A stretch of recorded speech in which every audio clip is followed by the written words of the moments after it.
O kəs ki inanıb Allah mehribandır, onda ağlamaq onun silahına çevrilir.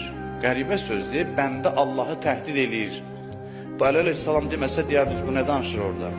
Əli əleyhissalam deyir ki, silahım, adamı silahla təhdid eləyərlər.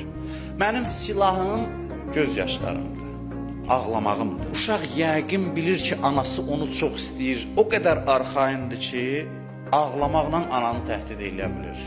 Ağlayan kimi Allah deyəcək ki, oldu bağışladım, narahat olma. Onu başa düşən, onda ləzzətlə gedir səhvlərini etiraf eləməyə.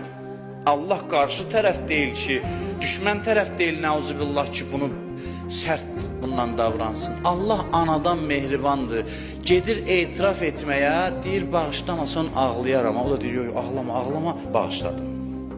Bu halda səhvin etirafı da ləzzətə çevrilir.